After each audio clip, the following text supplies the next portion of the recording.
Halo, Assalamualaikum warahmatullahi wabarakatuh. Perkenalkan, nama saya Ageng Gasana Mentari dari Prodi Pendidikan Jasmani Kesehatan dan Rekreasi, Fakultas Pendidikan Olahraga dan Kesehatan, Universitas Pendidikan Indonesia. Kali ini saya akan membahas tentang teknik self-harm dalam aktivitas olahraga. Self-talk sebagai suatu teknik atau strategi latihan keterampilan psikologis mempunyai peranan penting dalam olahraga, sebab dapat digunakan untuk membantu atlet mengontrol pikiran dan perasaannya, baik pada saat latihan, sebelum pertandingan, maupun selama pertandingan.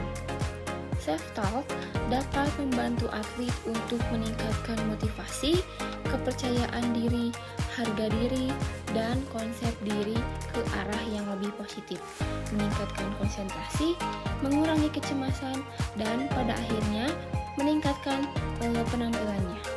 Self-talk dapat dibagi menjadi beberapa kategori, yaitu antara lain yang pertama, kategori self-talk dalam bentuk pernyataan spesifik tentang tugas yang berhubungan dengan teknik. Yang kedua, self-talk dorongan dan usaha.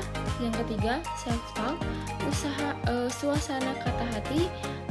Yang selanjutnya ada self-talk negatif dan self-talk positif. Agar self-talk pada diri atlet menjadi efektif kegunaannya, ada beberapa tips yang harus dipertimbangkan. Antara lain, pernyataan self-talk harus singkat dan sederhana.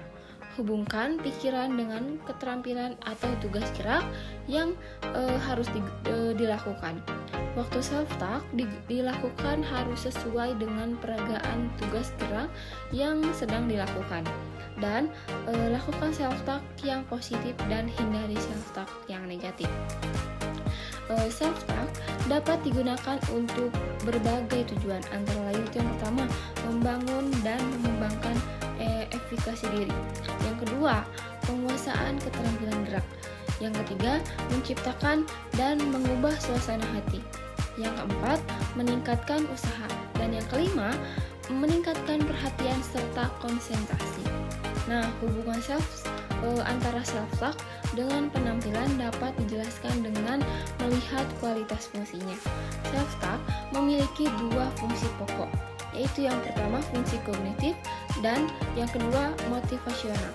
Fungsi kognitif memfokuskan pada penguasaan aspek teknik dari penampilan atlet dan diarahkan pada penguasaan keterampilan gerak, kecermatan, dan akurasi. Sedangkan fungsi motivasional difokuskan pada kekuatan dan stamina kerja dengan cara meningkatkan energi, kesiagaan, dorongan, kepercayaan diri, perhatian, konsentrasi, dan usaha atlet. Nah, mekanisme lain yang bisa menjelaskan